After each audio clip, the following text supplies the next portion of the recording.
Aïe aïe aïe, on nous dit que dans Wakanda Forever, Namor sera aussi fort que Thor et Hulk, hein. Alors ouais, ça a l'air un petit peu cool comme comparaison comme ça, mais sachant que l'un finit cul nu dans l'espace avant de revenir se manger des tacos et surtout des grosses tartes dans la gueule par sa cousine, hein, en plus d'hériter d'un fils mal fringué, et que l'autre a sombré dans l'enfer des V-Bucks avant de développer une relation amoureuse avec son marteau, dont j'aimerais vraiment pas sentir la poignée. Bah du coup j'ai un petit peu peur d'un Black Panther, hein, un film qui raconterait l'histoire de deux comédie clubs rivaux, hein, le Churigol et le Namor de rire. Semaine de dingue pour moi puisque vous êtes venus nombreux sur le Hero Festival, hein, c'était vraiment génial, venus faire le quiz, venus parler un petit peu, échanger, aussi bien avec moi qu'avec Bruno Bessadi, Sylvain Repos, avec Roland Boschi, Monsieur Garcin qui était juste derrière, c'était vraiment le top, hein, aussi bien la battle de dessin, le quiz, enfin on s'est vraiment régalé. Et bien cette semaine, le 10 novembre, sort le tome 2 de We Live, l'ère des Palladians, que j'ai eu l'honneur de traduire pour 404 Comics, sous la direction de Nicolas Beaujean, c'est l'épopée des frères Miranda qui continue, là ça prend une autre tournure, une vraie tempête, mais on retrouve Tala, on retrouve Ototo et ça fait toujours plaisir. Moi c'est mes petits bébés ça, donc j'aime beaucoup. Si jamais vous voulez le prendre et si jamais vous voulez découvrir n'importe quel autre titre de chez 404 Comics, en ce moment pensez qu'à l'offre du one shot, du fascicule gratuit We Live Last Days, les derniers jours, qui vraiment contient l'essence de We Live en 22 pages, donc ce serait dommage de le louper. C'est chez les libraires partenaires, donc n'hésitez pas, j'ai pas encore mes exemplaires, on en reparlera, mais n'hésitez pas à me dire ce que vous en avez pensé si vous l'avez lu. En attendant, eh bien ici votre fidèle commis des comics, vous êtes dans l'émission qui fait le tour de l'actu de l'industrie du comic book et de tous ses dérivés, c'est le 372e JT Comics. Dwayne Johnson a dû se tromper de loge pour le costume de son prochain film avec Chris Evans, puisqu'il est allé prendre celui de Deadpool, tout simplement. Après bon, il a quand même la forme de visage qui est parfaite pour le rôle, il lui manque plus que d'attraper une MST au crâne, hein, pour ressembler au petit Charles Xavier de mon beau-frère après son voyage en Thaïlande, et là tout sera parfait, hein, et puis il est temps pour nous de foncer tête baissée vers les news de la semaine. Mon Namor. Et si on se faisait un petit point garanti sans spoil sur Black Panther 2 Wakanda Forever juste avant d'aller voir le film, puisque vous le savez désormais il va sortir dans les salles de cinéma françaises, hein, et alors vous avez vu les affiches sur les bus, vous avez vu dans les jeux vidéo le Wakanda dans Marvel Snap, le Wakanda dans Marvel Contest of Champions, le skin Black Panther, hein, dans Marvel's Avengers pour les 3 du fond qui y jouent encore, vous avez vu plein de jouets Black Panther dans les magasins de jouets, vous avez peut-être vu même du Wakanda sur les Xbox, sur les Happy Meal, hein, c'est plus Wakanda Forever, c'est Wakanda Everywhere, hein. On nous avait vendu une nation recluse, protectionniste, au final ils se sont ouverts au monde, hein, comme un samouraï qui fait un seppuku qui commence de la tracher jusque à la tub. Et oui, parce que l'impact culturel, nanana, c'est bien beau, mais si on peut convertir ça en oseille bien verte, hein, pour Disney c'est toujours mieux. Bon alors le film a été un petit peu bousculé par la mort de l'acteur Chadwick Boseman, qui a eu l'audace de cacher son cancer à Disney même, alors que toi quand tu vas emprunter 10 balles à Sofinco, il faut un bilan colorectal complet, hein, peut-être que c'est pour voir à quel point ils peuvent élargir ton œil d'Agamotto, enfin bref. Le plan de base c'était de montrer comment T'Challa gérait le traumatisme d'avoir perdu 5 ans de sa vie, hein, puisqu'il a été mis au cendrier par le snap de Thanos, c'était plus Black Panther, c'était Marlboro Light le type, et alors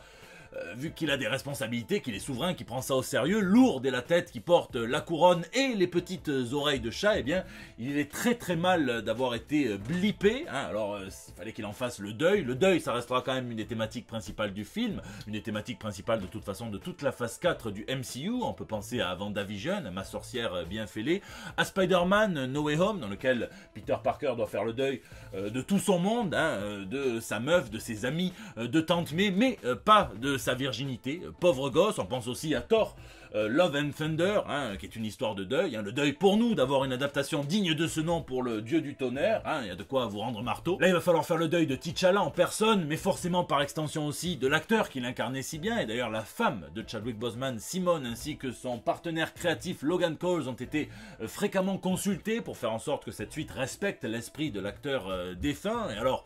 paix à ses griffes, hein, mais vous savez très bien que moi, le personnage que j'attends le plus dans ce film, c'est Namor, hein, Namor le mutant, donc le représentant d'une altérité parfaite, et en plus Marvel Studios embrasse cette forme d'altérité en faisant un représentant des civilisations méso-américaines, ce qui est très intelligent. Au moins on vient esquiver toutes les comparaisons avec le Momo Aquaman. C'est un personnage autoritaire, insolent, très très ambivalent, hein, mais toujours à la hauteur de ses menaces, et c'est ça qui est intéressant avec lui. Il y a tantôt vilain, tantôt héros, mais souvent il nage dans les eaux troubles double qui se situe entre ces deux courants. Là, il a fait partie des X-Men, c'est ça qui l'a mené à faire la guerre au Wakanda. D'ailleurs, il a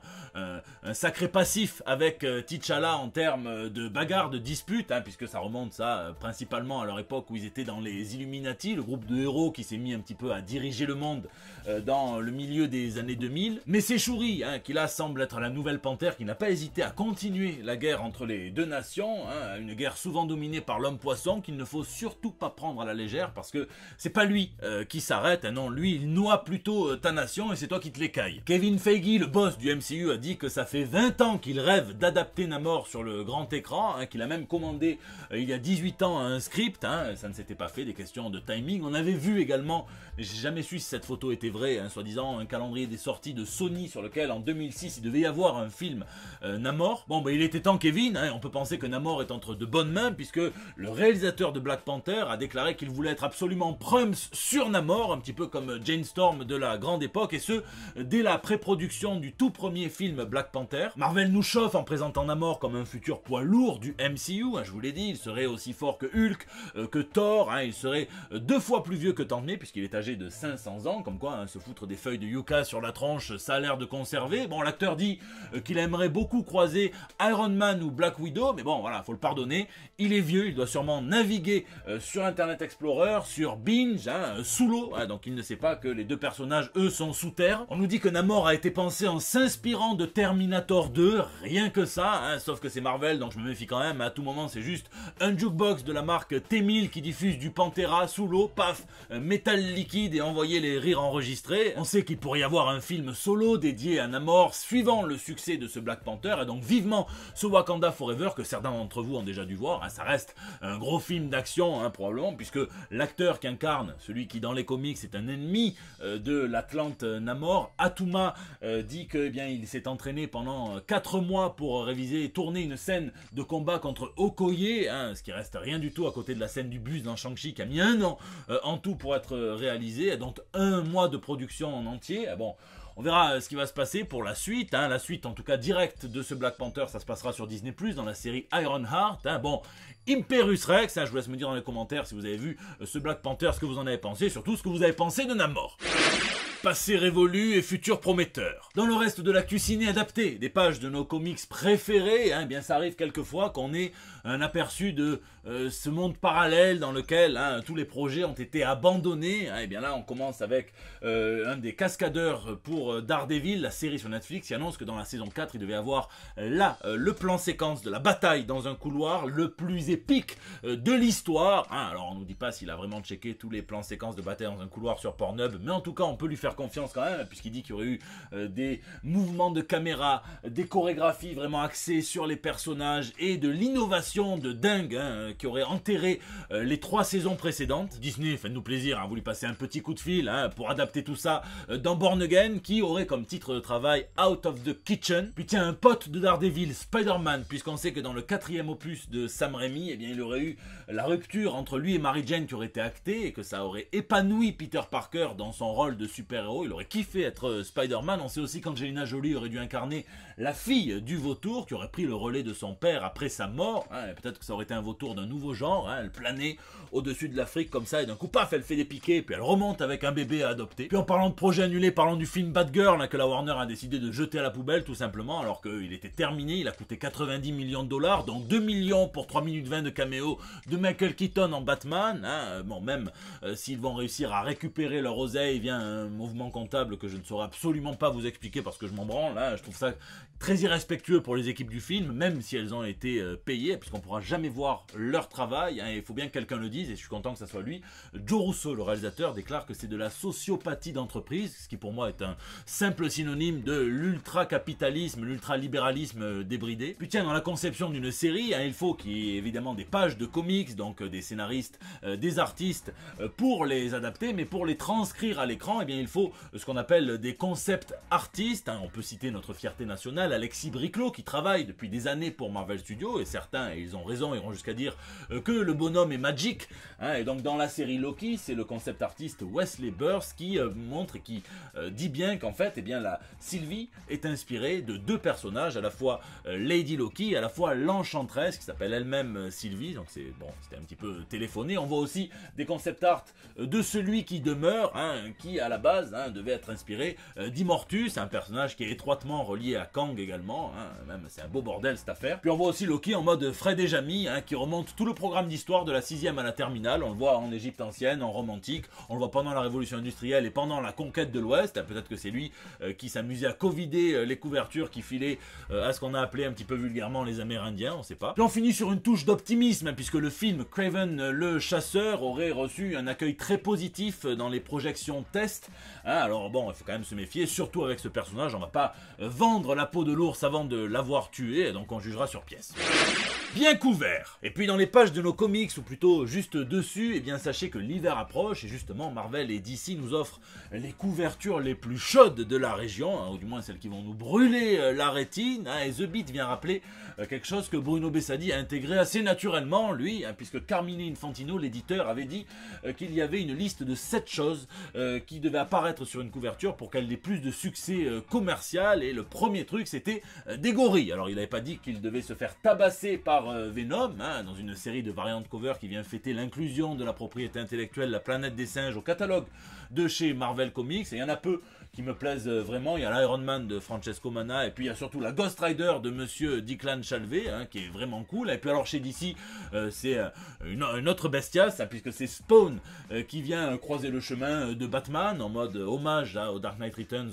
de Frank Miller, comme le poster qu'il y a sur mon mur. Merci Sylvain, hein, il vient aussi croiser le chemin de Nightwing, de Catwoman, de Poison Ivy et même du Joker, hein, même si ça vaut pas un bon Violator dans son univers. Puis on retourne chez Marvel, hein, en mode 6e sens, hein, puisqu'il y a des morts partout sur leurs couvertures, hein, les couvertures pour faire la promotion du Murder World, hein, le nouveau monde du héros, ou du vilain plutôt, Arcade, hein, qui là va faire un Battle Royale vraiment sanglant, il n'y a pas de blague pour cette fois. Et puis chez DC, voilà, hein, avec toutes les conneries de Brian Michael Bendis à vouloir faire vieillir des enfants prématurément, hein, ce qui est un sacrilège pour Jean-Marc Morandini, eh bien le fils de Superman, John Kent, ne savait même pas que son papa était mort il y a 30 ans contre Doomsday. Il va l'apprendre, hein, c'est le dernier à avoir Google apparemment, le type, mais il va l'apprendre au sein du numéro d'anniversaire des 30 ans de la mort de Superman. Hein. On va aussi fêter les 30 ans d'un des Superman de remplacement, hein, celui qui est créé, l'armure qui est créée par le scientifique John Irons, qui s'appelle Steel, hein, donc qui va enfiler, donc ils vont sortir d'ici un hardcover avec toutes les compilations des meilleures histoires de ce personnage. Puis Marvel aussi nous ressort des vieilleries, puisqu'ils ont déposé la marque, comme par hasard à l'approche de la série Wonder Man, la marque Lethal Legion, Légion Fatale en français, hein, qui est assez étroitement liée au personnage de Wonder Man, puisqu'elle est fondée par son frère, de Grim Reaper, hein, qui a même une version, la version Heroes Reborn de Rob Liefeld, où il est inclus dans cette Légion Fatale. Il y en a eu plein de façon. Et puis chez les Indés, Michael Avon Homing rejoint le grand délire de l'architecte de monde, hein, Jonathan Hickman, dont d'ailleurs le prochain titre Marvel sera dévoilé pour le Free Comic Book Day, hein, avec Valerio Schiti. Et bien là, c'est le Three World, Three Moons, hein, donc il va faire 2 fois 200 pages de comics, il va dessiner, il sera rejoint aussi par Christopher Mittens et Lamar Mathurin. Ça va vraiment être un gros truc, il me tarde que ça sorte autre part que sur Substack. Et puis comics et musique viennent encore un petit peu plus se mélanger sur le nouveau label de l'éditeur qui cartonne, un Volt Comics, qui s'appelle Headshell, hein, et donc on va voir Pete Wentz, un des Fall Out Boy, venir raconter une histoire. On verra aussi Metallica, Def Leppard, on verra Redman, mais aussi les Beach Boys. C'est vraiment à surveiller de plus près. Et puis alors attention, alerte rouge, hein, la nouvelle dinguerie d'Ed Brubaker, Sean Phillips et Jacob Phillips est annoncée. Ça s'appelle Night Fever et ça raconte l'histoire d'un quelqu'un qui est en voyage d'affaires en Europe, hein, dans une drôle de ville, qui va sortir la nuit, guidé par un nouvel ami à lui qui l'embarque, hein, donc dans ce monde de la nuit, un monde qui est sans règles, sans limite, dans lequel il pourrait se perdre. Donc vraiment ça sent très très bon. De toute façon, bon, moi je suis accro à ces deux auteurs, hein, vous n'êtes pas obligé de l'être vous, mais moi je sais que ça va être précommandé de suite, même si ça ne sort qu'en juin de l'année prochaine.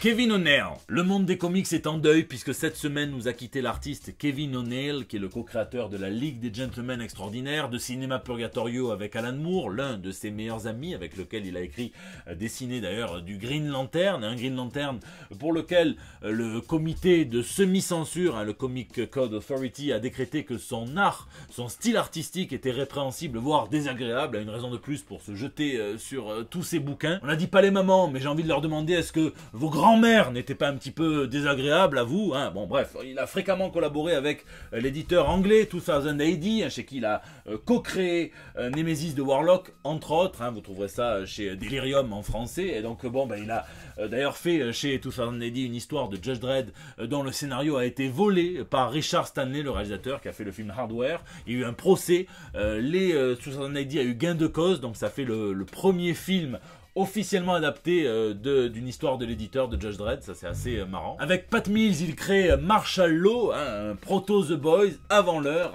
tout aussi excellent, dans lequel on a un anti-héros, on a une déconstruction du mythe super-héroïque dans un San Francisco post-effondrement. Il y a eu des crossovers avec The Mask, avec le héros de Hellraiser ou avec le Savage Dragon de Eric Larsen. Il avait fait une histoire de Batmite dans laquelle on voyait Batman, on voyait également un superbe Azrael, donc lisez du Kevin O'Neill pour vous rendre compte à quel point c'est un conteur, storyteller comme on dit en anglais, assez super. Lisez la Ligue des Gentlemen Extraordinaires, ça vous suffira pour vous en rendre compte. Son dernier travail sera publié à titre posthume, c'est la résurrection de son personnage, Bongo, dont je vous avais parlé il y a quelques JT, écrit cette fois par Garth Ennis, ça va sortir dans les mois qui viennent, avant la fin de l'année. Putain de cancer, adieu Kevin, et merci pour tout. Lisez, cette semaine, je me suis régalé avec 2 petits chapitres des X-Men, le X-Men Red numéro 3, où Al Ewing et Stefano Caselli nous livrent un petit peu 50 nuances de Magneto, avec des émotions, avec une démonstration de force assez sublime, en plus de donner un petit peu d'épaisseur au personnage de John Proudstar, fraîchement revenu entre les morts, et cette fois plutôt de la bonne façon. Je me suis aussi régalé avec le Immortal X-Men numéro 3, où on voit comment Kieron Gillen vient se réapproprier, digérer le grand œuvre de Jonathan Hickman pour nous donner les futurs enjeux qui attendent les X-Men de Krakoa, et ils sont nombreux. Et puis j'ai envie de vous parler d'un Kickstarter qui aura ma petite participation, celui de Mathieu Tellet et de Natalio Anastasia, qui s'appelle Héritage, dans lequel une jeune fille dont le papa est souvent absent se met à s'imaginer que celui-ci n'est autre que le grand héros qui protège la ville, The Shield, et puis les auteurs ne veulent pas nous en dire plus pour ne pas nous spoiler. Ce qu'on sait en revanche, déjà, c'est que la campagne est entièrement financée. On sait également que la moitié du comic book au moins est déjà dessiné, donc on va pas l'attendre 50 ans. Donc il me tarde d'en savoir un petit peu plus, de l'avoir entre les mains. Je vous mets le lien de la campagne dans la description pour ceux qui veulent fouiller un petit peu plus. Et puis pour les autres, bien n'hésitez pas à me dire ce que vous lisez ou geekez dans les commentaires, puisque c'est la fin de ce JT Comics. Je vous remercie d'être toujours aussi nombreux à le suivre, à mettre vos pouces bleus, à partager sur Facebook, à tweeter, à retweeter, à m'incorporer dans vos stories Instagram, ça fait toujours chaud au cœur. N'hésitez pas d'ailleurs à réagir dans les commentaires sur YouTube, où je lis chacun d'entre vous et j'essaie de répondre au plus grand nombre. Vous savez qu'en taffant, c'est pas toujours simple. N'hésitez pas aussi à réagir sur les réseaux sociaux. Vous pouvez me laisser vos petits messages pour El Bando del Pueblo, c'est votre espace de liberté depuis plus de 7 ans maintenant. Moi je vous fais d'énormes bisous, bon Black Panther, et puis rendez-vous la semaine prochaine pour des nouvelles toutes fraîches. L'animatronique utilisée par Steven Spielberg pour tourner E.T. est mise en vente aux enchères, et je suis bien content qu'il n'y ait que le squelette et pas la chair, vu que ça ressemble comme 2 gouttes d'eau à une vaginette ce truc. J'aurais peur que ce soit un tordu qui enchérisse pour y mettre un de ses 11 doigts avec son bout rouge lumineux. Dégueulasse.